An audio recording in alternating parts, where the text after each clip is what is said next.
tidak ada Tuhan selain yang Maha Esa, dan yang Maha Esa itu punya kekuasaan. Kita pasrahkan kepada kekuasaan yang Maha Esa. Tidak ada yang punya kekuasaan kecuali Allah. Sandarkan kemahadoifan kita ke maha kuasaan Allah, insya Allah bantuan Allah tetap ada, insya Allah bantuan Allah tetap istiqomah.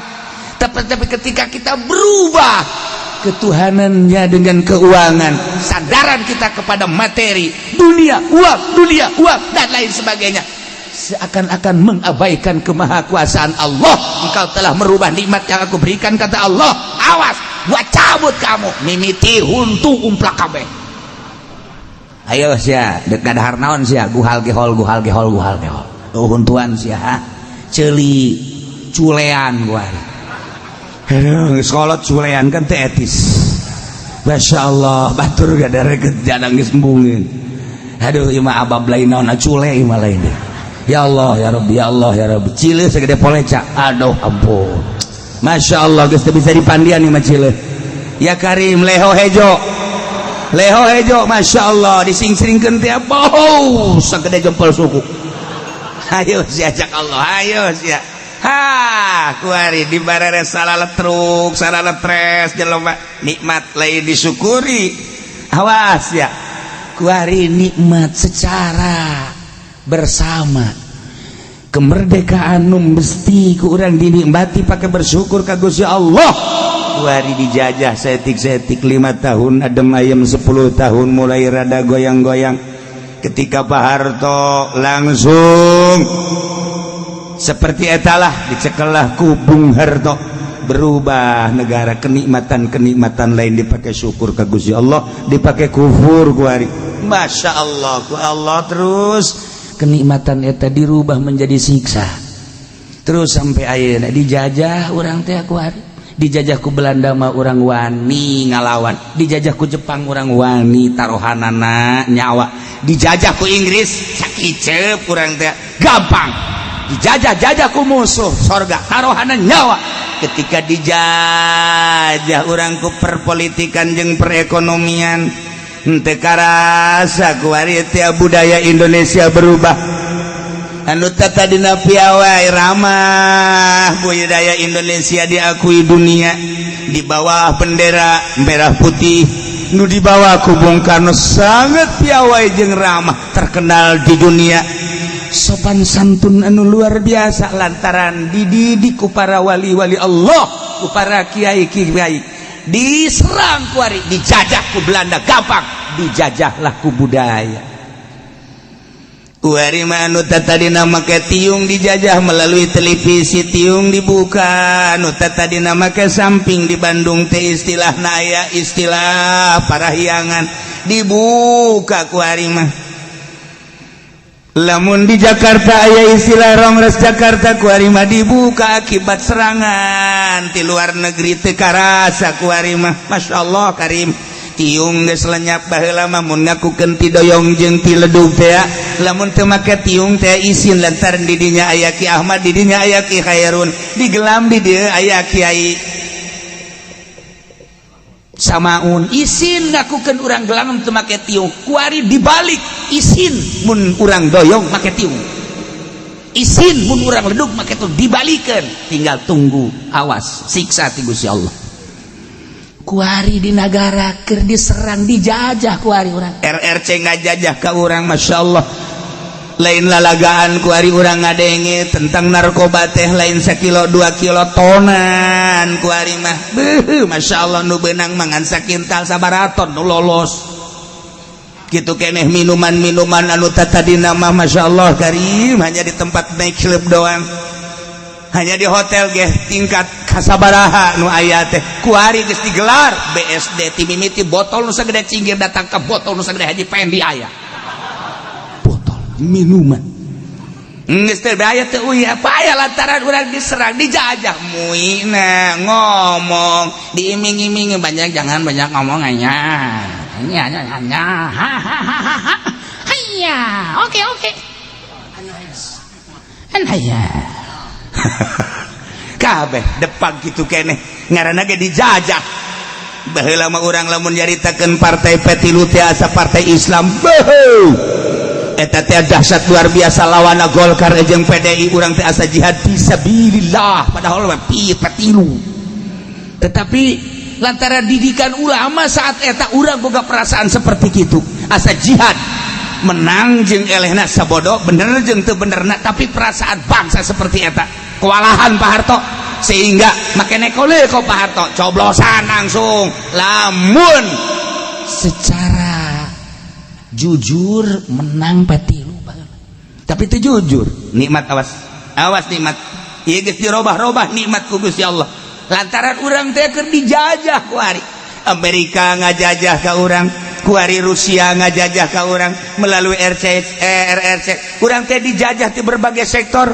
Iya politik urang dijajah geus eueuh politik Al-Qur'anul Karim ekonomi urang dijajah ku ari teh ku RRC geus acak-acakan saha anu ngadominasi ekonomi di Indonesia urang pribumi bahkan Gubernur Anies nyaritakeun tentang pribumi di demo teu meunang nyaritakeun pribumi teu kumaha coba betapa dahsyatna ieu naon ieu perubahan nikmat nu sakedeung deui lamun ieu teu dipertahankeun teu dikembalikeun nikmat kana syukur bakal disiksa ku Gusti Allah saha nu nyaho Jakarta dikerem Serang dikerem Pandeglang dikerem Banten dikerem hanya Tangerang nu aman amin sia mah amin bae pugu Tangerang geus sarua hayu sia antara nikmat ieu lamun henteu disyukuri dikumpuri Allah delekeun awas matak ditungtung nawan Allah sami'un alim sing ade saenyana Gusti Allah teh maha ngarungu maha uningan neulekeun Gusti Allah teh ngadengekeun Gusti Allah ka bangsa-bangsa Indonesia anu keur dijajah ku ari masyaallah politik dijajah teu meunang urang nyaritakeun politik NKRI teh kos boga polisi NKRI teh kos boga abri pugu NKRI mah bangsa Indonesia teu nurut kanyana urang pajar teroris teu nurut kanyana urang teh pajar PKI teu kumaha coba hirup di negara urang seperti eta kondisina ku ari awas nikmat kembalikan urang pakai syukuran ka Gusti Allah merdeka anu sekian tahun urang syukuri ka Gusti Allah politik teh coba urang beneran deui atungan ngomong doang pan urang mah teu jadi DPR atuh kieu cenah lain jadi DPR teu kapilih aing tiba heula aing hayang jadi DPR teu kapilih dek diacak-acak ku aing jadi kursi DPR ku aing da kumaha ieu urang nikmat masyaallah karim dirubah ku ari nu jadi hulu politik kafir nu jadi hulu ekonomi kafir nu jadi hulu budaya kafir ku ari masyaallah karim teu karasa mulailah ku ari keluhan-keluhan Kiai minta cai kunaon anakku lagi sembung sakola nyakelan HP bae rasakeun ku sia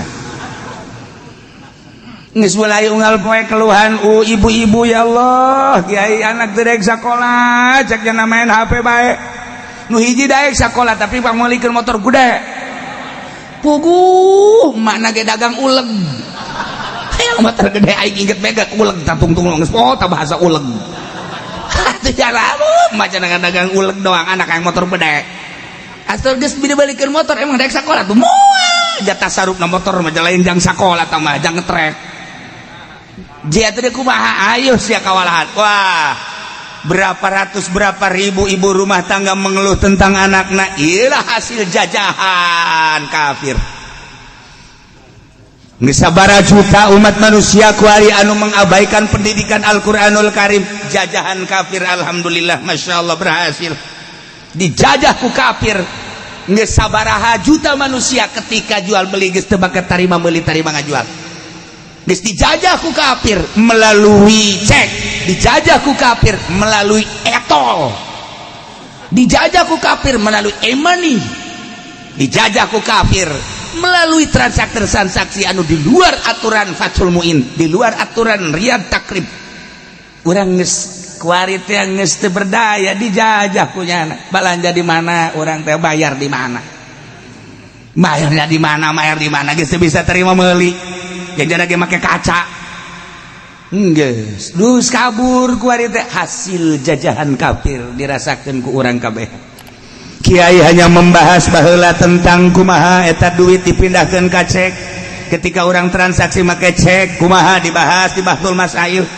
Kemudian kuari dibahas deui tentang etol perpindahan uang melalui kartu kadeleuna mah tapi aya maknaan duit eta teh mun leungit berarti sarua jeung leungit duit kuari aya e-money anu ku urang ditenden ke di bank atau dibawa ku urang bisa diisikeun 1 miliar 1 triliun dan lain sebagainya.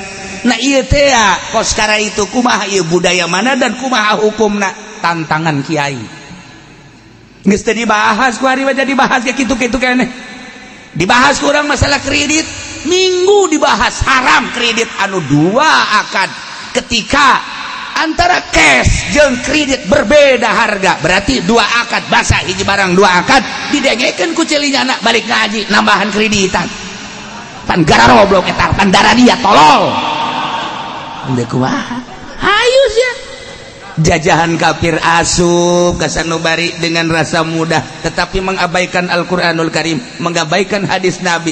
Hanya berapa persen kiai anu ngabahas hanya berapa persen kiai nu make jak kiai na ge boga showroom jak kiai na ge boga HP na opat kiai boga HP na saha cenah kiai na ulah loba omong ulah culak-culak opat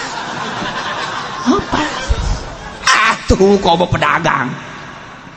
Berhasil Yahudi ngajajah bangsa Indonesia melalui Belanda kandas, melalui Inggris kandas, melalui Jepang kandas, tapi melalui politik jeung perekonomian sangat berhasil. Tunggu 10 tahun 20 tahun ke depan wallahu alam. Wallahu alam. Iyalah anu dipikirkan ku Habib Rizik, iyalah anu dipikirkan ku Habib Lutfi, iyalah anu dipikirkan ku kiai-kiai ke depan bagaimana bangsa Indonesia, ke depan bagaimana anak-anak kita dan ke depan bagaimana cucu-cucu kita. Mulai musyawarah bagaimana, yuk kita gerak dan bagaimana coba kita merapat ke Polri, coba kita merapat ke TNI.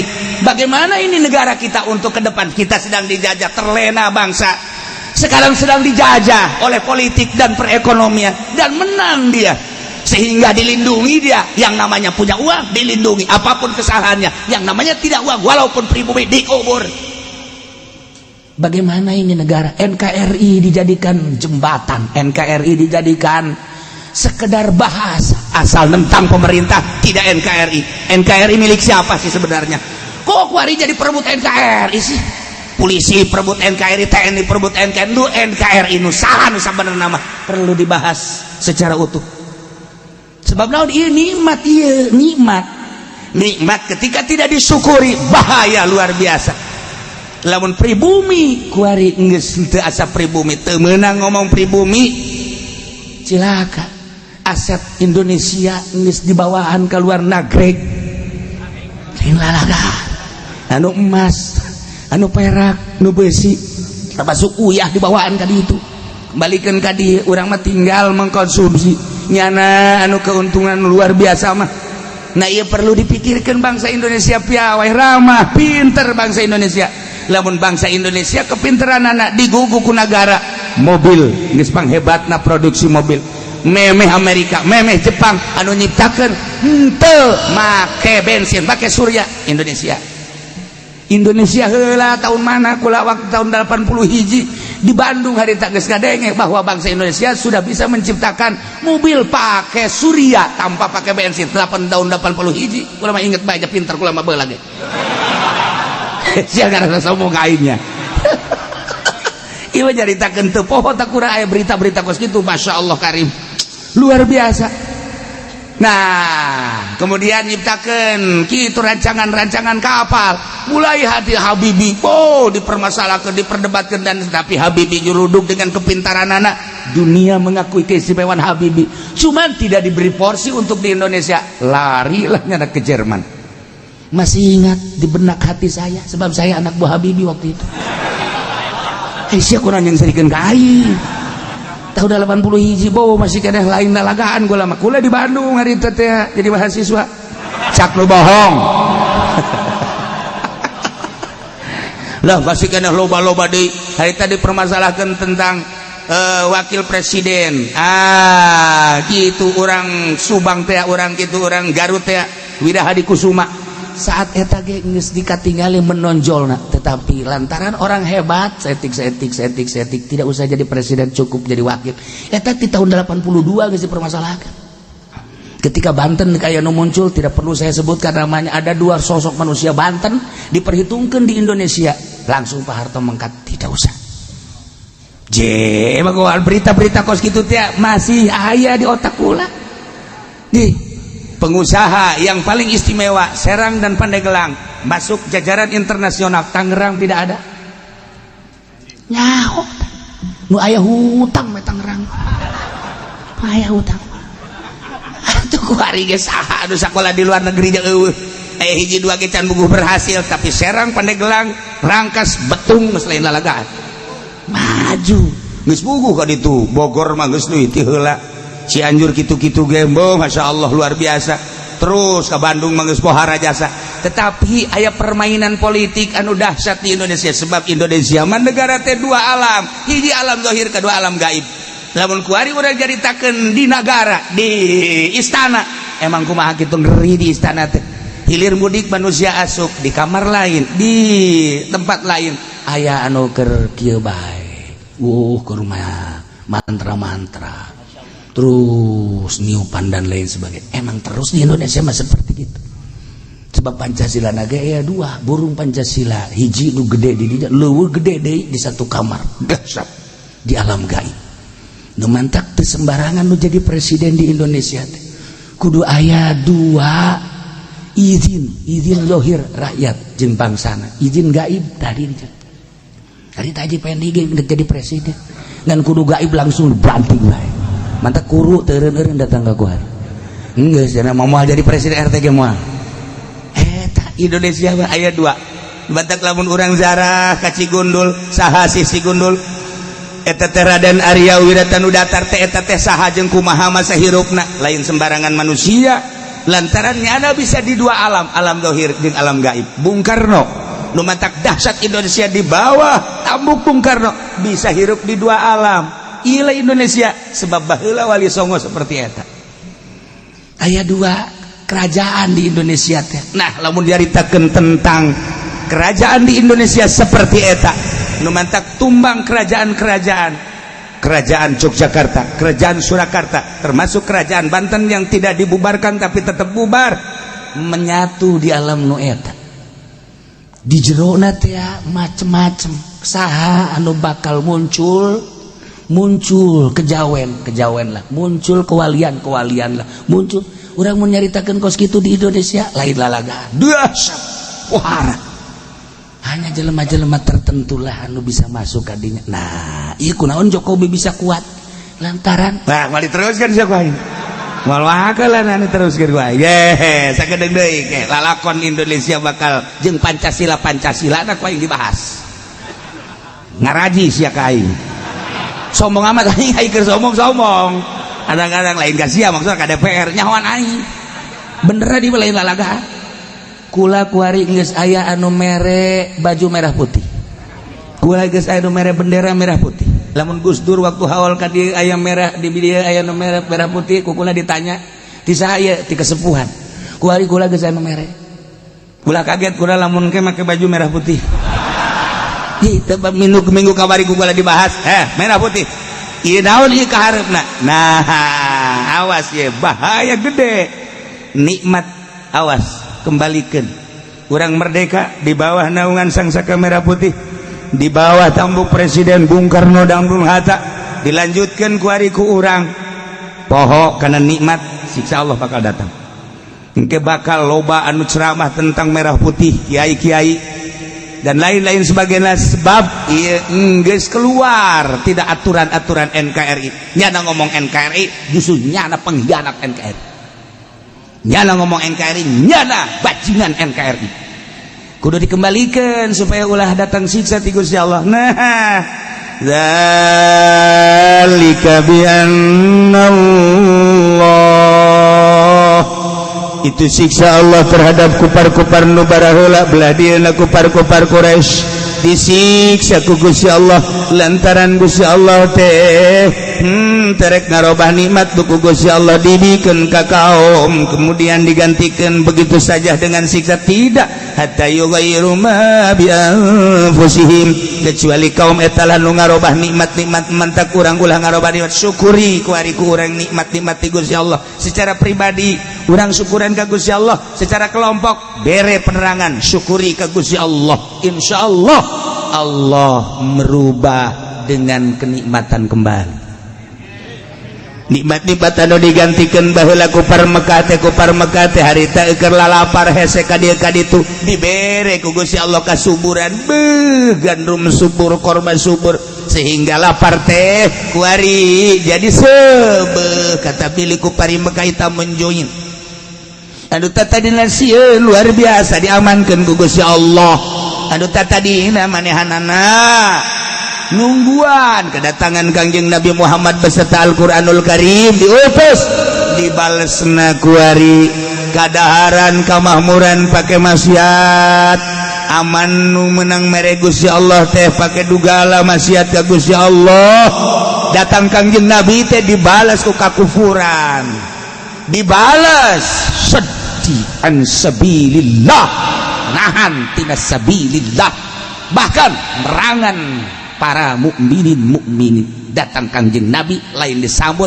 dikufuri kemudian Kangjeng Nabi dianiaya sahabat dianiaya tidak sekedar dianiaya diusir Kangjeng Nabi ke Mekah hijrah di Mekah ke Madinah tunggu cek Gusti Allah siksa bakal datang ka sia terus datang ke ayeuna kudu direnungkeun kurang eta teh zalika bima qaddamat aydihim horenganan siksa kitu teh horenganan ku sebab pagawean aranjeunana pagawean maksiat ka Gusti Allah kita iman jadi henteu tita ibadah endahan maksiat iyalah nu perlu direnungkeun teh horeng lain kajadian ku Mekah bae di negara mana bae jeung saha bae lamun memang kajadian anak pagawean model kos kitu ieu bakal disiksa tetep ku Gusti Allah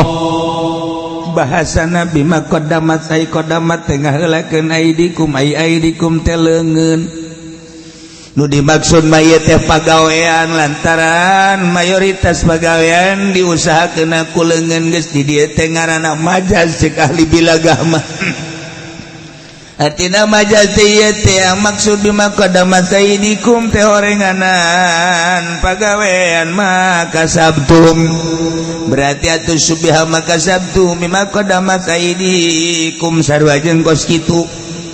Nah ialah bahasa ahli bilagah wayalah sakitu kade pagawean urang khusus jang urang masing-masing umumna jang sanagara lamun geus pagaweanana teu sesuai jeung aturan Allah moal enggan pasti nyiksa wa annallaha laysa bizallamin lil abid yang sanyana Gusti Allah laysa taya Gusti Allah bizallamin atapohara nyiksana lil abidi ka hamba masa si Allah teh zallamin zalim aniaya terhadap hambana lamun hambana sesuai jeung aturan Gusti Allah mah dipake ka deudeuh dipake ka nya tetapi lamun hambana geus teu sesuai jeung aturanana titah iman endahan kufur endahan musyrik endahan munafik titah ibadah endahan maksiat Allah moal segan-segan negara mana bae kaum mana bae baik perorangan maupun sakaum sanagara sabangsa ku Allah bakal disiksa sarua jeung kaum-kaum nu barah heula. Ieu nu perlu direnung bejakeun ka para bupati. Hajakal bupati tilok ngaraji. Jakeun ka gubernur sarua gubernur ge tilok ngaraji. Komo tamah DPR mah alergi nya ngaji teh. Embung ngadengkeun bebener teh hayang jeung baris nyararana bae nu ngarenakeun korupsi, nu ngarenakeun maksiat. Pan aya disiksa mah gua nage kabagian. Nyana anu maksiat urang nu disiksa geus memeh ku Allah disiksa yuk DPR orang siksa wah seret orang garoblog sia teu ngatur aturan teu ngatur make aturan Allah ayo geus urang ngabring kabeh ka Tangerang demo ayo geus siapa dihayukeun kitu hasud sia meureun boga masalah gajeun kumaha ge ya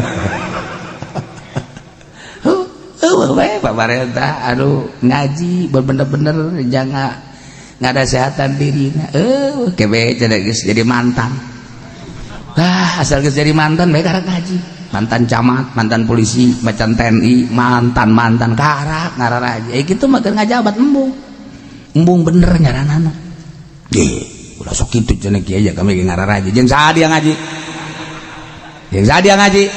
mun ngaji ge moal kitu dia kami geun ngaji kararieu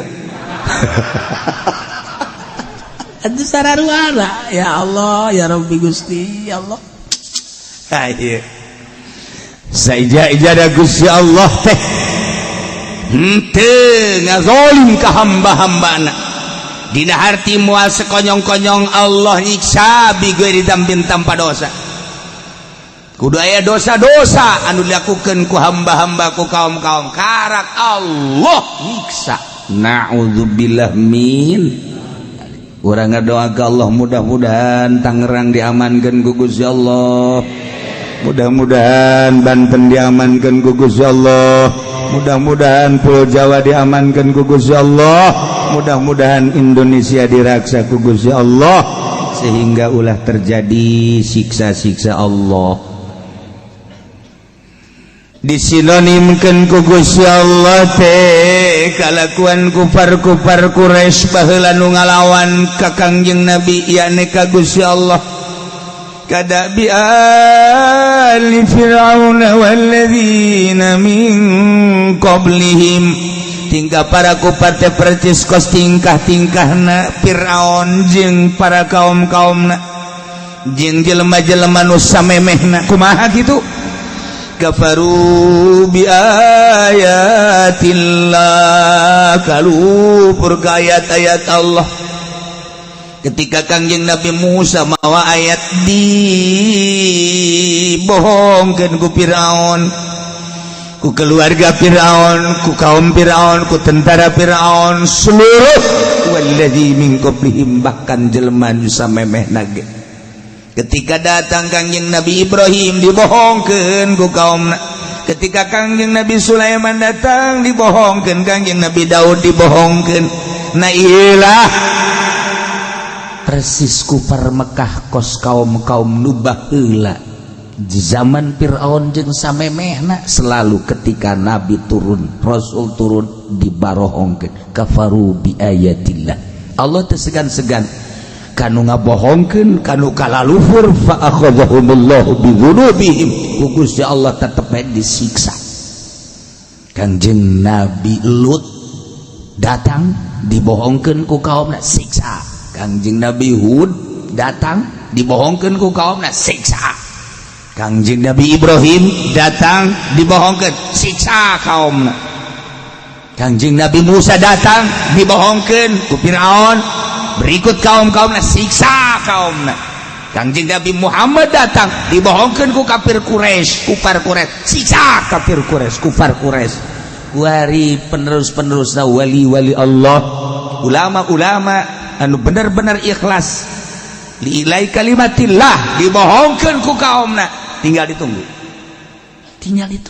Masya Allah ulah sampai terjadi innallaha qawiyyun syadidul iqab sanyana Gusti Allah maha kuat kana naon anu dikersakeun ku anjeunna urang teh kuari hayang makmur dibongbroy ku Gusti Allah teh diistidraj dihayukeun deuk ka mana sia lupa hayu hayang naon kuari tapi awas ya kudu nurut ka aing ketika teu nurut aing boga kakuatan siksa sia ku aing gempakeun sia ku aing banjirkeun sia ku aing beliunkeun sia ku aing ayo diributkeun sia antar kampung diributkeun ku aing sia antar daerah diributkeun sia ku aing ayo sia keributan-keributan di negara urang antara kiai jeung kiai raribut anu boga kepentingan. Kiai nu NU nu lain NU ribut, FPI jeung NU ribut, HTI jeung NU ribut lantaran boga kepentingan. Hakikatna nang Gusti Allah belah dieuna belah dituna teu narulut ka Gusti Allah. Kiai-kiai di kampung sarua bae kos kadar itu kiai na bae ribut hanya untuk sebuah kepentingan ceuhil doang. Komo eta mah DPR ribut parantina dak tamah parantina. Atuh parantina DPR mah ribut eta. Emang didinya sawah nya nama. Pamarentah ribut atuh parantina nu paling dahsyat Kieu kuari raribut di urang teh kuari agama antar agama. Ras. Anu tadina di urang teh dihijikeun ku Bhinneka Tunggal Ika tapi geuninganan kuari mah raribut. Geus lain rahasia deui kuari mah Islam ribut jeung Kristen, geus lain rahasia deui Islam ribut jeung Katolik. Lantaran pamarentahanna kuari dideleuna ku urang. Saya dicekelna ayeuna nu minoritas dilindungi ai Islam negara urang mayoritas kunaon teu dilindungi. Mulai raribut kajen kuku mage terus ya bakal ribut, bakal tumpah darah lamun teu aya pitulung Allah. Sebab naon? Ieu janji Allah. Lamun maneh teu ibadah ka aing, lamun maneh maksiat teh ka aing, kurang kumaha aing mereka dia cak Gusti Allah. Aing geus mereka sia hayo kurang kumaha deui. Sawah sakitu hebat da baragusna. Dagang naon sia nu teu untung. Siana ku aing dibere sehat lain pake ka aing ngahareup teh endahan pake abrut-abrutan deurekeun ku aing sia diributkeun sia ku aing ribut. Nah hiji sia di Al-Qur'an teu bisa. Geus atuh teh di Al-Qur'an mah tadi Pancasila. Urang teh tangga hiji Pancasila baheula teh. Pancasila satu. Keuangan yang maha kuasa. Eta salahna nu tadina ketuhanan yang maha esa kuari diganti ke keuangan yang maha kuasa. Iya. Sia. Urang nyalahkeun kiai lain keuangan cenah ketuhanan, ai praktekna sia ketuhanan cabok wae sia. Lamun kula maca Pancasila di tengah-tengah negara di Tangerang baheulana. Bupati hadir satu, keuangan yang maha kuasa. Bupati pasti ngacung turun kiai salah tah sakola nu mantake ka dieu soekeun sia kuaing sumut sia. Ai sia ketuhanan yang maha esa ai praktekna goblok sia. Goblokan sia tah goblokan aing. Palingnya goblokan sia siapa 150 aing 100. Ayo sia. Geus ada keke lain geus penjara sia kuaing. Barang atuh jeung kieu boleh deh. Jangan nyalahkeun ketuhanan yang maha esa praktekna keuangan yang maha kuasa. Kabehan goblok. Termasuk sia. Ini robah. Masya Allah bupati geus ngarobah, dandim geus ngarobah, kapolres geus ngarobah, kumaha tah mah kapolres diam robah tah kabehan kiai nage atuh muing nage jalain ketuhanan yang maha esa. Keuangan yang maha kuasa. Kiai-kiai sia tah mah kitu. Ulah sok dilek ka dia tuh biasa bae. Sarua keuangan yang maha kuasa. Lamun geus dirobah ketuhanan yang maha esa menjadi keuangan yang maha kuasa, ribut kajen kumaha ge. Pasti ribut. Imam Ghazali geus ngajelaskeun ulah ka Kangjeng Nabi luhur teuing. Ketika urusan fikih pasti bae ribut. Lamun urusan ma'rifat moal ribut. Ketika urusan fikih ribut. Sakitu ge urusan fikih nu bantak diributkeun urusan zahir atau komo urusan duit. Itu komo urusan duit. Aya rumah tangga geus boga incun nini minta tolak ka aki-aki urusanana ngan sakadar duit. Kan teu etis mah nya sih nini geus incuan minta tolak. Ini atuh na kumaha lah cenah hareudang rumah tangga. Ieu kan geus incuan mah incuan bae. Lain baheula anak sabaraha? 12 anak mah. Baheula hareudang teu? Henteu baheula mah kuari hareudang. Kok bisa kos kitu leh? Tanyakeun bae coba ka bapak sia. Urusanna duit. ribut antara RT urusanna duit, ribut antara camat urusanna duit, ribut antara kiai urusanna duit, duit bae geus kuari nu matak berbondong-bondong ge demo ka DPR, demo ka bupati urusanna kan duit. Kamari hari demo gede-gedean duit urusanna nu mantak jana demo atuh itulah urusan duit bae,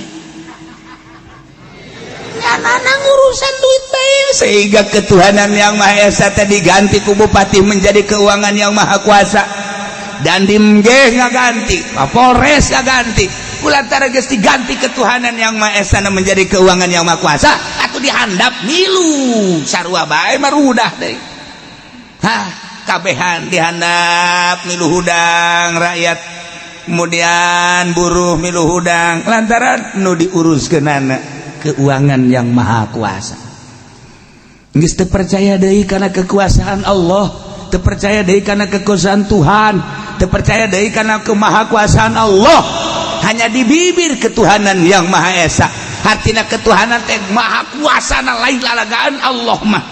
Anu kaharti ku urang geus biasa, teu kaharti ge loba kemahakuasaan Allah diganti ku ari nyana bersandar kana kekuasaan uang, dirobah ketuhanan yang Maha Esa, kekuasaanana menjadi keuangan. Ribut pasti kajian kumaha sebab nyana urusanana eta. Mudah-mudahan bupati urang jadi ahli tasawuf. Mudah-mudahan Kapolres urang tasawuf, mudah-mudahan dan di urang tasawuf, sehingga kena urutan mun bupati tasawuf, camat-camat jeung lurah-lurah tasawuf diganti ku ari kiai jadi bajingan, dibalikeun nyana tasawuf kiai bajingan, kiai mah babari nyana mah bajingan ge tereh, nyana mah tereh tobat asal geus teu diondang mah aja bayang lah geus embung pepegatan jadi jeung pemerintah tobat, salagi diambet mah teu tobat-tobat tolol teh kiai goblok. Masya Allah. Tah iyalah jadi ayah sarupa jeung umat-umat dubah ieu tasbih aya kap ngaranna ada tasbih wa adatu tasbih, opat ada tasbih. Nah ieu musyabah be ada tasbih wajah syibih tah dibuang ieu teh musyabah da buha ulai kada bi ali fir'aun, tingkah kufar Mekah musyabah, dakbi ali fir'aun musyabah bekap adalah ada tasbih wajah syibina fitangib sarua. Tingkah para kufar teh percis okos tingkahna para fir'aun jeung kaumna dina pada boga kalakuanana kafaru bi ayatillah nu ujung-ujungna bakal fa'akhadhahumullah mun baheula rombongan Fir'aun kufur ka ayat Allah yakni ka Taurat, kemudian disiksa dengan kakufuranana atuh sarua bae di zaman Kangjeng Nabi ge kupar Mekah teh kala lupur ka ayat-ayat Al-Qur'anul Karim atuh disiksa ku Gusti Allah dengan bentuk siksa anu berbeda. Ieu terus berlanjut sampai ke akhir zaman. Ulah sampai nunggu siksa urang. Selalu lobakeun istighatsah, lobakeun tobat ka Gusti Allah. Mun aya negarawan pemerintah anu keterlaluan mabok misalnya zina, misalnya korupsi, misalnya toel saeutik. Ulah korupsi bae bisa disiksa bagi dua. Ya Karim, ya Allah, urang kade korupsi gal poe jasa Masya Allah. Kade ulah dilawan Allah sebab Allah mah qawiyun maha kuat, syadidul iqab, pohara pisan nyiksa. Dzalika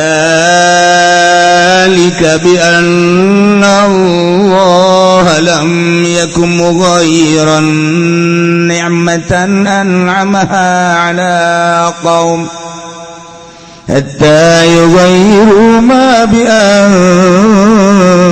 anfusihim.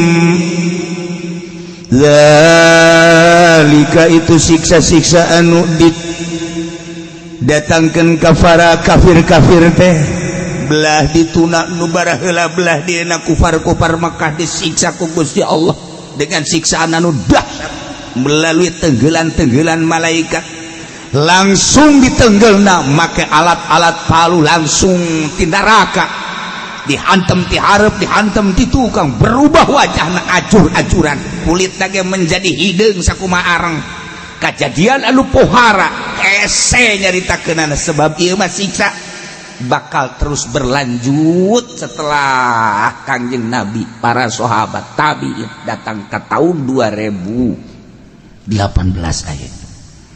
Nah iya wadah dicaritakan kunaon memang gitu siksa-siksa nu diturunkan ke para kufar pohorenganan bi anallaha kusabab sanyana Gusti Allah lam yakum ghairan ni'mah Allah moal ngarobah kana nikmat an'amaha anu geus dipaparinkeun nikmat ala kaumin kana kaum langsung diganti begitu saja dengan siksa moal hatta yughayyiru ma bi anfusihim hingga kaum eta lah anu ngarobah kana nikmat-nikmat anu datang ka dirina nikmat maka pan pamere Allah ulah dirobah syukuri mantak ya anu ngahartikeun merubah nasib salah eta kudu sok baca ieu ya Allah tidak akan merubah nasib seseorang kecuali orang itu berubah nasibnya sendiri pan jadi kos kitu atuh batalina jeung akidah bahaya eta narjamahkeun teh nikmat kabeh ieu ayat sabaraha ayat nu patali jeung ieu nikmat kabeh ge lain nasib moal bisa dirobah bil qadari khairihi wa syarrihi minallahi ta'ala mantap ieu tanggung jawab teh jelema teh anu nyieun terjemahan ayat ieu ku nasib nikmat Allah mere nikmat ka urang ti eueuh ka aya beuh masyaallah saenggeus da aya urang dibere sehat mata bisa neuleun nu geulis ya karim masyaallah cili bisa ngadengekeun suara-suara biduan nu merdu masyaallah dasar jamaah osok siksaeun Allah irung gitu kena bisa ngambeun nu seungit-seungit ya Allah letah bisa ngarasakeun kelazatan gitu keneh dubur gitu keneh kubul ya Allah masih produktif masih keneh istimewa subuh sakumaha alif teger luar biasa aya nu kos wao lan apa atau madu ya Allah lempang masih keneh sehat nikmat ti Gusti Allah aing mere nikmat ka sia kade cek Gusti Allah kade aing teh kapan neulekeun ka sia geus ku ari dirasakeun ku maneh dahar ngeunah bae dikiriman ku aing ayo melalui usaha sia dagang sia untung belikeun ka beas jeung lalauhna dahar sia kade nanti aing teh sia teh nyawa ayo sok geura nyawa alhamdulillah menang sakintal saton dan lain sebagainya bawa ku sia ka imah giling ku sia rasakeun ku sia dahar nikmatkan sia masyaallah sia sehat pamajikan sehat sareubeuh beuteung kan sare peuting si ditangkep sia nikmatkan tuh deuk kumaha deui nah ieu kanikmatan ieu teh kudu disyukuri. Terima kasih melalui hati ya Allah ya Rabb ieu teh nikmat teh ti Gusti teu aya dewe nu mere nikmat iwal ti Gusti catet ku hate abdi ngayakinkeun bahwa nikmat ieu teh ti Gusti omongkeun ku sungut alhamdulillahirabbil alamin masyaallah sadaya puji kagungan Gusti abdi dipasihan nikmat ku Gusti praktekkeun ku pagawean waktu salat geleang kamu salat ka masjid ngaranna bersyukur kos kitu teh ulah alhamdulillah cenah ieu syukur jasa ka Gusti Allah tadina muriang bari jadi sehat boh masyaallah ai salat henteu itu salat henteu blaon aja ya Allah ya Rabbi lain syukur tak kupur garana tekadkeun ku hate bahwa nikmat ti Gusti Allah ucapkeun ku sumut kedalkeun alhamdulillah wa amma bi ni'mati rabbika fahaddits praktekkeun ku awak sok gerak pakai sholat mun kuat pakai puasa mun kuat hayu pakai ibadah ke Gusti Allah bikeunan melalui zakat bikeunan melalui sedekah sunnah bangunkeun demi syiar masjid tuh pasantren tuh majlis tuh dan lain-lain sebagainya ngaranna syukur. Nah ketika henteu bersyukur kufur ngaranna dirobah punya anak nu kudu syukur jadi kufur bakal dirobah ku Gusti Allah nikmat. Ulah kaget lamun kamari ieu dagang maju ku Gusti Allah teh keur diimtihan dicoba hik si maneh ka aing teh hayang sugi pepentaan teh dibere ku aing sia sugi sok geura dagang alhamdulillah nu tadina rugi jadi untung tina kauntungan tadina teu boga motor jadi boga naikkeun kauntungan alhamdulillah ke katakan ti Gusti Allah ku ari geus kabeli Avanza jol by a Fortuner. Masya Allah kabong bro himatul aliyah keluar isuk-isuk jedur balik sore-sore jedar usaha teh banting tulang geus teh gaho kaler kidul alhamdulillah kabelilah Fortuner. Nah cek Allah tujuan maneh hayang sugih teh kapan geus dik syukuran apa da kufuran maneh ka aing didelekeun sia ku aing ketika bersyukur lamun syukur ke Allah la azidannakum tambahan siapa tapi wala in kafartu inna azabi lasyadid sia kufur kain kurekeun moal kebal deui awas aing maha kuat aing maha ningali aing maha sagala-galana cek Gusti Allah nang aing tetes ternyata ku tutang kote tengena kakarak boga Fortuner ge beuh rarasaan teh dunia miliknya na kanyawan miliknya na eta nawar kangkung ge geus teu make curug cak Habib teh mah make jempol suku. Ini berapa ini nih buat monyet saya ambo Masya Allah kufur didelekeun ka deku Gusti Allah ya Allah ya Rabb ngadahar baso geges lain deui nya nama baso sabaraha duit jeung pinggan-pinggana jeung karanjangna sabaraha duit jeung hulu sia sabaraha duit ambo udah pohara itu iyalah kufur kuari manggeus teu ngambe kana majelis salim nu tadina osok ngaji nu mantap ku Gusti Allah ditayakeun ge nya na osok daek ngaji sanajan di handapeun tangkal Ambon dada deres baik wari mangges boga Fortuner nyana teh encan boga Alphard encan boga baby band kakarak Fortuner doang ngeboh minggu geus aya di puncak nyebut lagi geus aya puncak punclak geus aya di punclot ya Allah ya Rabb nggak kila mana anu teu kabeli ku nyana sewa ku nyana salin ganti awewe kamari orang Cina kuari orang Korea orang Subang majeng Karawang geus tama jalan kacai kufurnya na Masya Allah karim moal kebal delekeun cabut kesehatanana cek darah waduh gulanya ada 1500 Pak.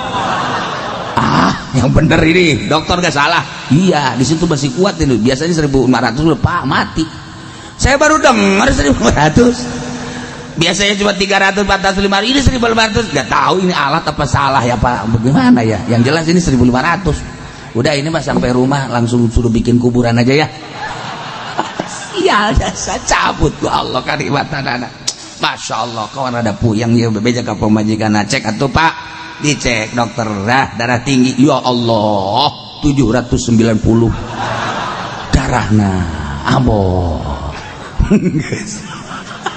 pemajikan kayak bingung dokter tolol dan naon dia nggak tahu cek dokter alat saya menunjukkan 790 ini kalau makan daging sedikit lagi udah jadi 900 udah siap-siap dah kesono geus tenang geus tah nikmat nu kamari ngadahar naon bae bebas nikmat nu kamari nginum naon bae bebas nikmat nu kamari lelempangan kumaha bage kendala kuari lempang geus asa oyag-oyagan dahar diatur teu meunang ngadahar daging teu meunang ngadahar gitu lauk asin uyah dan lain sebagainya manis-manis ulah Masya Allah konsul deh ke dokter dok saya udah lama nggak makan daging karena penyakit darah tinggi ya terus kira-kira kalau sapi sama kambing dahsatan mana dahsatan sapi kambing mah tuh nyepak gak seberapa tapi sapi waduh siap tak dokter urusan anak sepak ya bayu dokter hebat ya pokoknya asa dibunuh asa di dokter ya Masya Allah, itu orang bilang katanya panasan daging apa namanya kambing, salah, sapi yang lebih dasar. Boleh dah makan kambing, udah nggak apa-apa, penting sampai rumah makan daging, nggak lama lagi dah. Dok gimana sih dok? Lah iya cabut ku Allah, awas teka rasa tak kurang, Allah maha segala-galana. Dzalika bi anna Allah lam yakum mughayyiran ni'matan an'amaha 'ala qaumin hatta yughayyiru ma bi anfusihim. Urang anu dibere nikmat ku Gusti Allah lain syukuran kemudian kufur ka Gusti Allah, delekeun ku Gusti Allah, sia geus ngarobah nikmat menang ti aing, dirobah deui ku aing sia. Sok kabaheula teu boga sapatu sia, hayang boga sapatu. Nah, kuari geus boga sapatu, pake ku sia gan bisulan dampal suku sia. Sapatu dibabawa, lain dipake, abeh kajahoan ku batur boga sapatu beli. Tapi nah digantungkeun di pundak. Tinggal cek babaturan aya teh sapatu kudu di pundak, aing boga ngan teu bisa dipake. Emang kunaon bisul dampal suku aing. Tuh. Bandingkeun maning mana nyana boga sapatu jeung teu boga sapatu. Baheula teu boga sapatu sehat suku, kuari boga sapatu bisul suku. Ayo sia bandingkeun ku sia. Ya. Nah, gitulah selalu. Baheula makeun manehanana alhamdulillah hidup sederhana. Beuh kamu sholat ka masjid ka majelis talim, aya maulidan aya rajaban pangheulana nyana nyumbang. Kuari barang geus luhur ngapak hirupna geus teu nyahokan nu leutik. Masyaallah kuari mah wayah muludan nyana di puncak, wayah rajaban nyana di Bali. Geus sararese lebaran geus teu bisa dihubungi HP-na. HP-na geus teu bisa dihubungi, aya di Singapura nyana.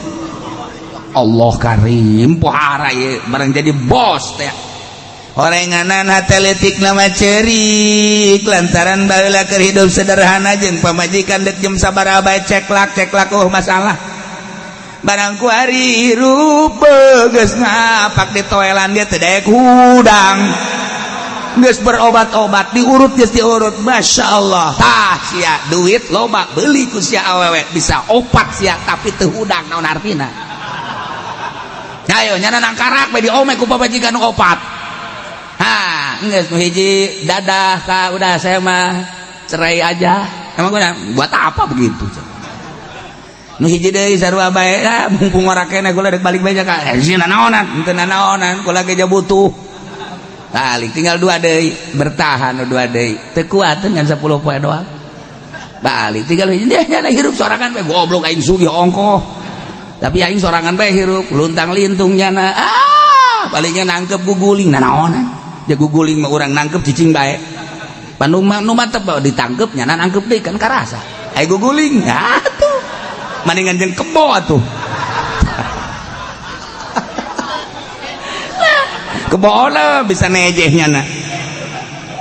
Ieu kunaon ieu nikmat teh disyukuri nyana endahan dikufur teu karasa ku Gusti Allah dicabut kanikmatan. Masyaallah ieu keur perorangan awak cabutlah mata cabutlah celi cabutlah huntu kuari mah geus teu bisa nginum es asal nginum es bebes sing renteng ka mata kararasa sadis teh saeuy es musuhnya jeung es anu tadina jeung es teh jalan menyatu iraha bae kapan saja dibutuhkan jadi kasegeran kuari mah neuleuh es teh sarua jeung neuleuh kafir musuh sia jeung aing kuari mah jeung daging musuh jeung es musuh lauk asin musuh atuh kabeh musuh kuari mah darengan jeung kentang doang kitu beunang make uyah cek pamajikanna ha isuk page tomang geus teu kudu dahar naon sia ngomong tae ka sialah orang kaya duit boga mambalayah mobil ayo imah ambalayah sia tapi dicabut ku Gusti Allah barang teu daek hudang. Ngaruh mangkaning nikmatud dunya salasah nikmat dunya teh ngan aya 3 doang geus eueuh deui kanikmatan teh ngan sakadar nikmatud dunya kan 3 hiji naom hees eta kanikmatan 2 nomor kadua kublah nyium nomor kaditulu nomor katiluna idkhalu zakar ngabebaskeun si eta geus sakitu nikmat dunya mah anak wari dicabut bisa konsul ke dokter mobil ambalaya imah mewah kadaharan lobang bisa tersiksa aja.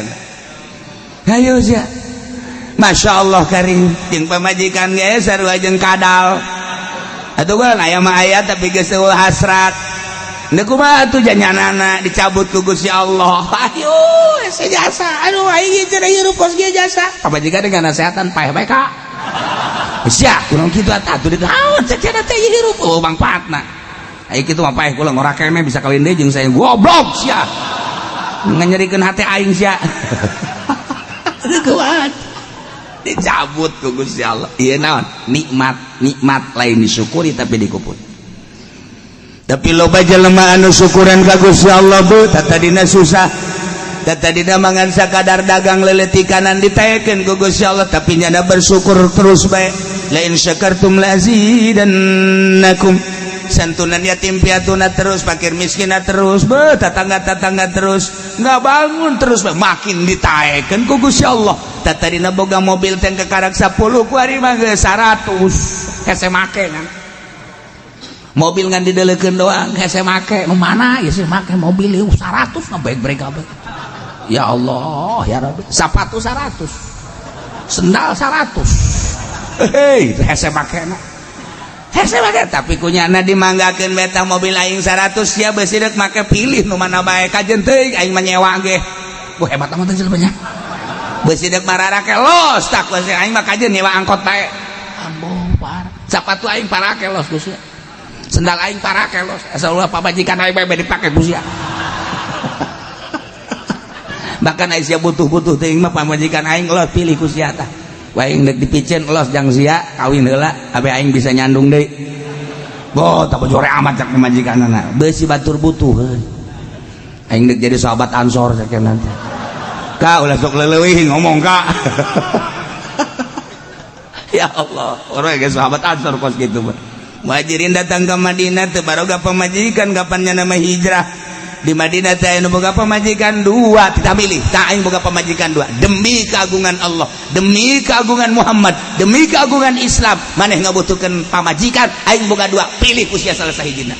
Masyaallah matak hubbul ansor dakhala jannah cinta ansor surga atuh ansor lain alagaan nyambut kedatangan muhajirin papajikan ge dibikeun ya karim lain ansor NU sama kade ansor NU ansor NU naon teh zalika bi anna Allah lam yakum ghaira kejadian siksa-siksa Allah anu diturunkeun ka para kufar-kufar di zaman baheula dipikeun ka zaman kufar Quraisy eta teh ku gara-gara nama manehanana henteu bersyukur ka Gusti Allah bahwa Allah teh kapan henteu erek ngarobah kana nikmat nu geus dibikeun ka kaum kecuali kaum eta ngarobah nikmat nu geus dibikeun ka kaum eta. Bangsa Indonesia teh merdeka tahun 40 di bawah bendera merah putih Bung Karno dan Bung Hatta. Dibuatlah aturan Pancasila Bhinneka Tunggal Ika NKRI Negara Kesatuan Republik Indonesia, satu negara, satu bahasa, satu nusa, satu bangsa. Sabang sampai Merauke disatukan. Duduk sama rendah, berdiri sama tinggi. Urang bawa negara urang di tengah-tengah dunia, maju di bawah Bung Karno dan Bung Hatta. Kunjungan ke berbagai negara sangat disegani Bung Karno. Di Jepang sangat disegani, di Amerika luar biasa, di Uzbekistan malah menemukan makom Imam Bukhari. Di Rusia sangat menghargai Bung Karno. Di Saudi Arabia tangkal kalapa dipelak di Jeddah oleh Bung Karno. Kemudian di tempat Sa'i aya batu menang Bung Karno, terus ke Irak, kemudian ke berbagai negara. Tujuan Bung Karno bangsa Indonesia supaya satu-satunya bangsa di dunia yang punya kehormatan yang tinggi, sehingga cita-cita untuk membuat PBB di Indonesia. Seperti etalah cita-cita Bung Karno dengan bahasa setiap ceramah, gantungkan cita-citamu wahai anak muda Indonesia di atas langit. Hebat Bung Karno, lain lalagaan. Hebat Bung Hatta, luar biasa. Di bawah bendera sangsaka merah putih NKRI, luar biasa disegani di dunia. Nikmat merdeka dirasakan oleh bangsa Indonesia. Bersyukurlah sebab nu jadi presiden Bung Karno, nu jadi menteri-menterina, nu jadi gubernurna, nu jadi bupatina, kiai-kiai. Terteralah kuari setiap kabupaten nama-nama jalan kiai. Kiai Mustafa, Kiai Khairun, Kiai di Serang dan lain sebagainya. Eta berkat kiai ikut andil dalam membangun bangsa jeung negara di Indonesia. Di dieu abahna abah bapak kolot kula Kiai Haji Romli jadi lurah seumur hidup. Desa teh dipake ngaji ku Kiai Haji Romli mah. RT titah mawa masyarakat saurang 10 bae lamun boga RT 10 jadi 100.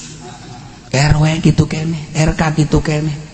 Eueureuna ngaji di desa, di majelis taklim, di musola. Hubungan bupati jeung lurah sangat erat lantaran ngemajukeun bangsa jeung negara. Masya Allah, hirup suasana di Indonesia antara Surabaya jeung Banten teh menyatu. Masya Allah, dibuatlah pada tahun 12 iya Muhammadiyah, diciptakan dari tahun 26 NU, satu kesatuan antara negara jeung NU jeung Muhammadiyah, tidak ada saling menghina. Masya Allah, nikmat luar biasa. Negara agraris ngeunaheun pohara jasa.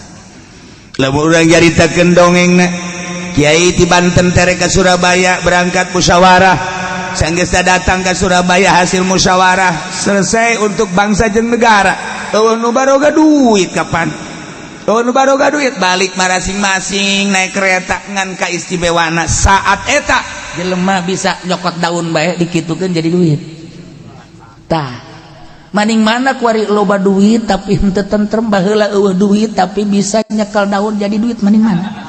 Percis ko sapatu tadi. Percis ko sapatu. Masya Allah. Lamun orang nyaritakeun NU baheula ulah di zaman Ki Hasyim Asy'ari, di zaman Idham Khalid bae ge Jakarta katincak kabeh suku Pak Idham Khalid, Serang katincak kabeh, Tangerang katincak kabeh. Suasana NU hirup lantanan ketua NU na kunjungan ke masjid-masjid mana nu teu pernah ditincak ku Pak Idham Khalid, tapi kuari NU kuari iraha nincak musola. Kadenge ku ceuli dia deku manuturkeun dia. Yeuna dia berubah ieu kan diceritakeun perubahan nikmat. Nu baheula di organisasi nikmat teh benar-benar disyukuri ibadah, kuari keuangan yang maha kuasa. Eta organisasi atau komo partai. Eta partai atau komo negara. Eta negara atau komo kiai. Wih, iki mah wis kabeh ge ya. Lah iya ge. Wis kabeh, wis mah urip sekarang lebek ge. Insyaallah. Nah, iya naon nih maksudna? Perubahan, awas. Nu tadina ketuhanan yang Maha Esa. Tidak ada Tuhan selain yang Maha Esa. Dan yang Maha Esa itu punya kekuasaan, kita pasrahkan kepada kekuasaan yang Maha Esa. Tidak ada yang punya kekuasaan kecuali Allah. Sandarkan kemahadoifan kita ke maha kuasaan Allah. Insya Allah bantuan Allah tetap ada. Insya Allah bantuan Allah tetap istiqomah. Tapi ketika kita berubah ketuhanannya dengan keuangan, sandaran kita kepada materi, dunia, uang dan lain sebagainya, seakan-akan mengabaikan kemahakuasaan Allah. Engkau telah merubah nikmat yang aku berikan, kata Allah. Awas, gua cabut kamu, mimiti huntu umplak kabeh. Ayo sia, dek gadahar naon sia, guhal gehol. Huntuan sia, ceuli culean gua. Sekolot culean kan teh etis. Masya Allah, batur gadare jadang geus embungin. Aduh, ima abab lain naon cule ima lain deh. Ya Allah ya Rabbi, ya Allah ya Rabbi. Cile segede poleca, aduh ampun. Masya Allah geus bisa dipandian nih mah Cile. Ya Karim leho hejo, Masya Allah dising-singkeun teh bau sagede jempol suku. Ayo siajak Allah, ayo sia. Kuari di barere salaletruk, salaletres jelema nikmat lain disyukuri. Awas ya. Kuari nikmat secara bersama. Kemerdekaan nu mesti ku urang dinikmati pakai bersyukur ka Gusti Allah. Kuari dijajah setik-setik 5 tahun adem ayem 10 tahun mulai rada goyang-goyang. Ketika Pak Harto langsung seperti etalah dicekelah ku Bung Harto, berubah negara, kenikmatan lain dipakai syukur ka Gusti Allah, dipakai kufur kuari. Masya Allah ku Allah, terus kenikmatan eta dirubah menjadi siksa, terus sampai ayeuna dijajah urang teh kuari, dijajah ku Belanda mah urang wani ngalawan, dijajah ku Jepang urang wani taruhanana nyawa, dijajah ku Inggris sakicep urang teh gampang, dijajah ku musuh sorga taruhanan nyawa. Ketika dijajah urang ku perpolitikan jeung perekonomian henteu karasa kuari teh budaya Indonesia berubah. Anu tadina piawai ramah budaya Indonesia diakui dunia di bawah bendera merah putih nu dibawa ku Bung Karno sangat piawai jeung ramah terkenal di dunia. Sopan santun anu luar biasa lantaran dididik ku para wali-wali Allah, ku para kiai-kiai. Diserang kuari, dijajah ku Belanda gampang, dijajahlah ku budaya. Kuari mah anu tadina make tiung dijajah melalui televisi, tiung dibuka, anu tadina make samping di Bandung teh istilahna aya istilah parahyangan dibuka kuari mah. Lamun di Jakarta aya istilah Rongres Jakarta kuari mah dibuka akibat serangan ti luar negeri teu karasa kuari mah. Masya Allah Karim tiung geus lenyap baheula mah mun ngakukeun ti doyong jeung ti ledug teh lamun teu make tiung teh isin lantaran di dinya aya Ki Ahmad, di dinya aya Ki Khairun, digelam di dieu aya Kiai Samaun, isin ngakukeun urang gelang teu make tiung, kuari dibalik isin mun urang doyong make tiung, isin mun urang ledug make tiung, dibalikeun, tinggal tunggu awas siksa ti Gusti Allah.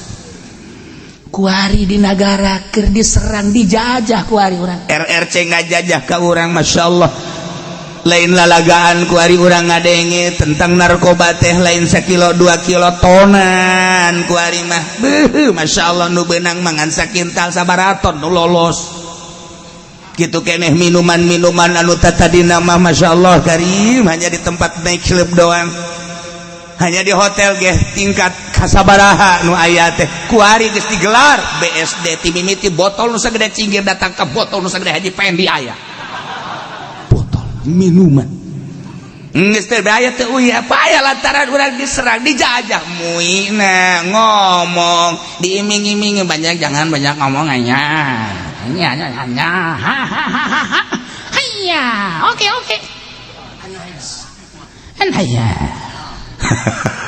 kabeh depan gitu keneh ngaranna ge dijajah baheula mah urang lamun nyaritakeun partai petilu teh asa partai Islam eta teh dahsyat luar biasa lawana Golkar jeung PDI urang teh asa jihad fisabilillah padahal mah petilu, tetapi lantaran didikan ulama saat eta urang boga perasaan seperti kitu asa jihad menang jeung elehna sabodo bener jeung teu benerna, tapi perasaan bangsa seperti eta kewalahan Pak Harto sehingga makanya kole kok Pak Harto coblosan langsung lamun secara jujur menang petilu tapi itu jujur nikmat awas nikmat ieu geus dirobah-robah nikmat ku Gusti Allah lantaran urang teh keur dijajah ku ari Amerika ngajajah ka urang kuari Rusia ngajajah ka urang melalui RRC urang teh dijajah di berbagai sektor politik kurang dijajah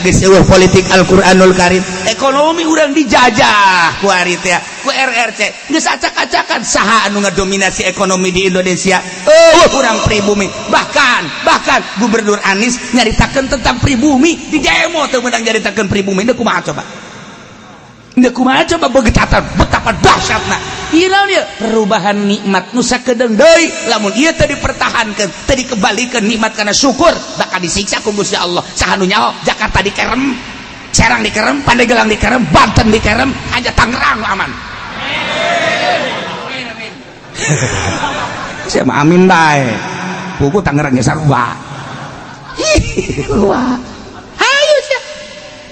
antara nikmat ieu lamun henteu disyukuri dikumpuri Allah delekeun awas mantak ditungtung nawan Allah sami'un alim sing ade saenyana Gusti Allah teh maha ngarungu maha uningan neulekeun Gusti Allah teh ngadengekeun Gusti Allah ka bangsa-bangsa Indonesia anu keur dijajah kuari masyaallah politik dijajah teu meunang urang nyaritakeun politik NKRI teh kos boga polisi NKRI teh kos boga abri buku NKRI mah bangsa Indonesia teu nurut ka nyana urang pajar teroris teu nurut ka nyana urang teh pajar PKI teu kumaha coba hirup di negara urang seperti eta kondisina kuari awas nikmat kembalikan urang pakai syukuran ka Gusti Allah merdeka anu sekian tahun urang syukuri ka Gusti Allah politiknya coba urang beneran deui atungan ngomong doang pan urang mah teu jadi DPR atuh kieu cenah lain jadi DPR teu kapilih aing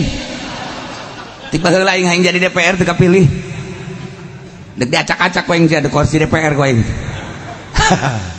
ini kumaha urang nikmat masyaallah karim dirubah kuari nu jadi hulu politik kafir nu jadi hulu ekonomi kafir nu jadi hulu budaya kafir kuari masyaallah karim teu karasa mulailah kuari keluhan-keluhan kiai minta cai kunaon anakku lagi sembung sakola nyakelan HP bae rasakeun ku sia geus mulai unggal poe keluhan ibu-ibu ya Allah kiai anak teu daek sakola cek cenah main HP bae nu hiji daek sakola tapi pamulikeun motor gede puguh makna ge dagang uleg hayang motor gede aing inget mega uleg tatung-tung geus tah bahasa uleg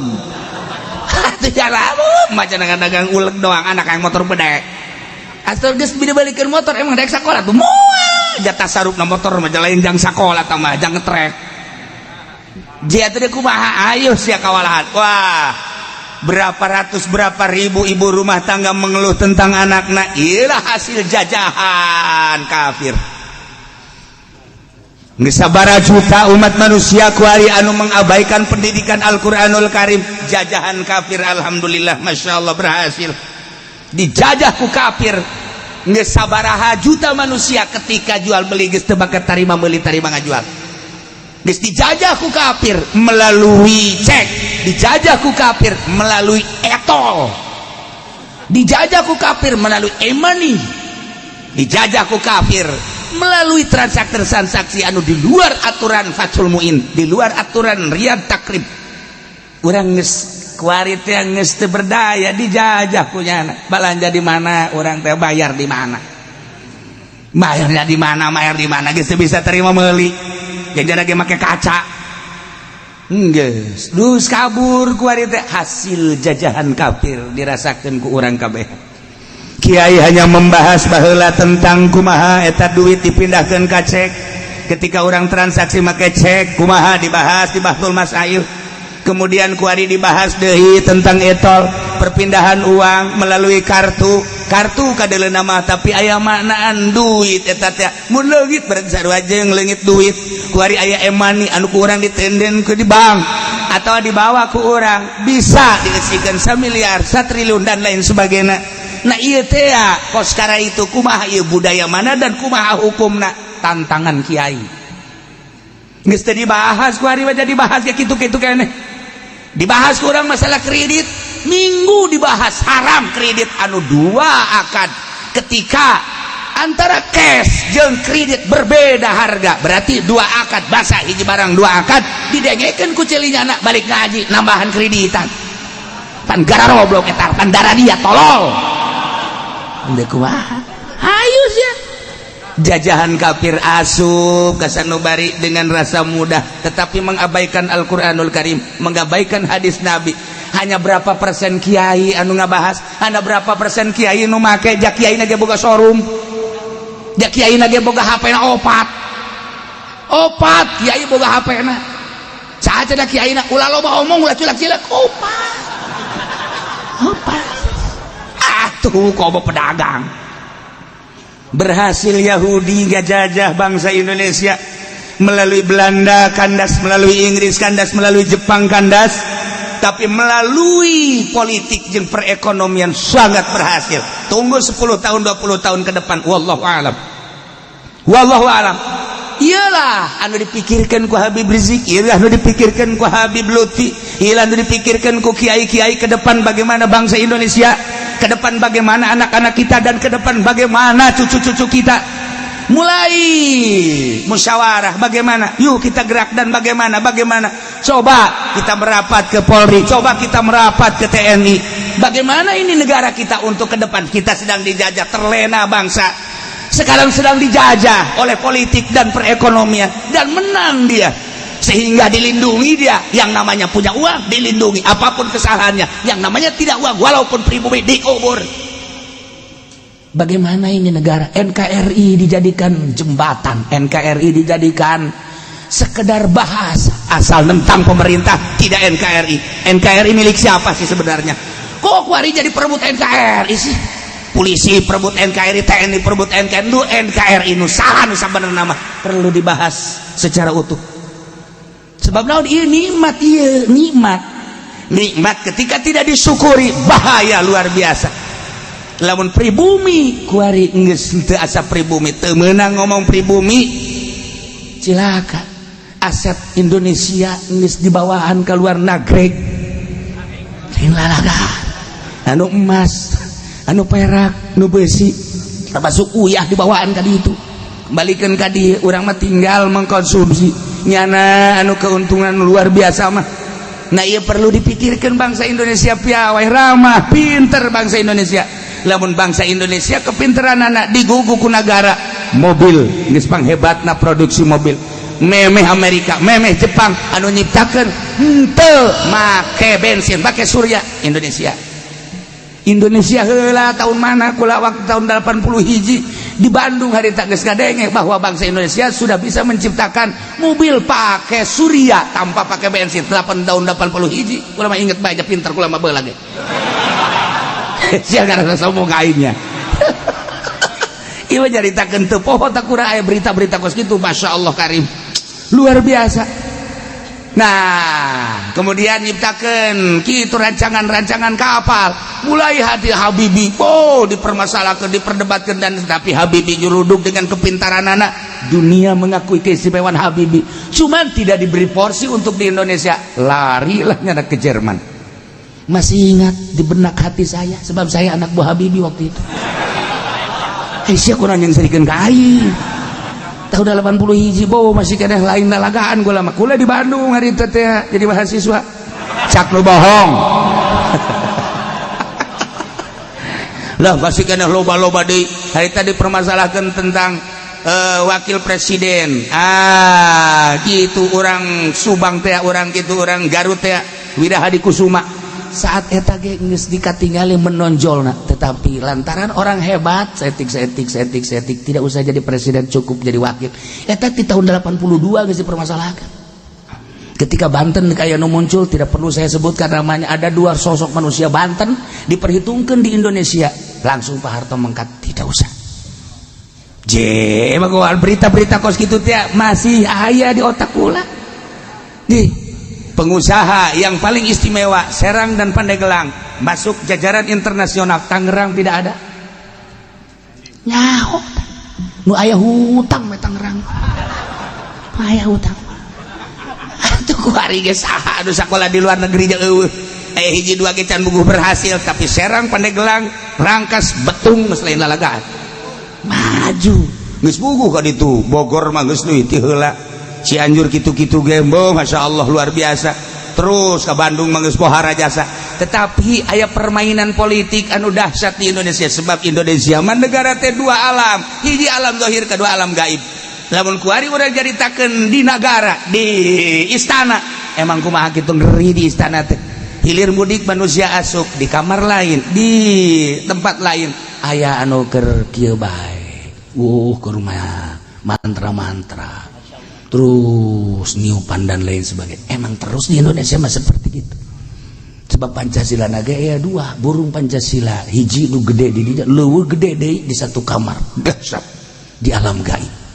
Nu mantak teu sembarangan nu jadi presiden di Indonesia teh kudu aya dua izin lohir rakyat jeung bangsana izin gaib tadi taji pengen jadi presiden ngan kudu gaib langsung banting bae mantak kuru teureun-eureun datang ka kuari geus cenah moal jadi presiden RT ge moal eta Indonesia mah aya dua batak lamun urang zarah ka Cigundul saha si Cigundul eta teh Raden Arya Wiratanu Datar teh eta teh saha jeung kumaha masa hirupna lain sembarangan manusia lantarannya ada bisa di dua alam, alam zahir jeung alam gaib. Bung Karno nu matak dahsyat Indonesia di bawah tambuk Bung Karno bisa hirup di dua alam. Ieu Indonesia sebab baheula Wali Songo seperti eta.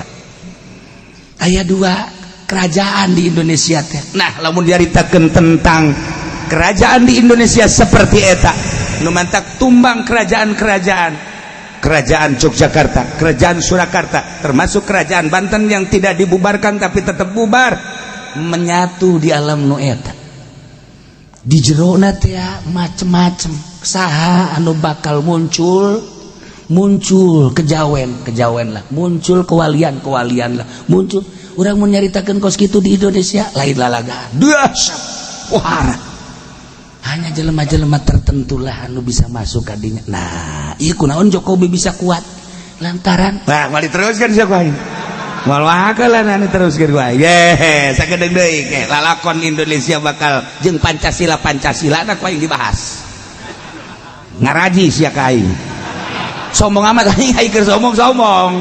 Kadang-kadang lain ka sia maksudna ka DPR nyahoan aing. Bener di lain lalagaan. Kula kuari geus aya anu mere baju merah putih. Kula geus aya anu mere bendera merah putih. Lamun Gus Dur waktu haul ka dieu aya merah di dieu aya anu merah putih, ku kula ditanya, "Ti saha ieu?" "Ti kesepuhan." Kuari kula geus anu mere. Kula kaget kula lamun ke make baju merah putih. Ieu teh minggu kamari kula dibahas, merah putih.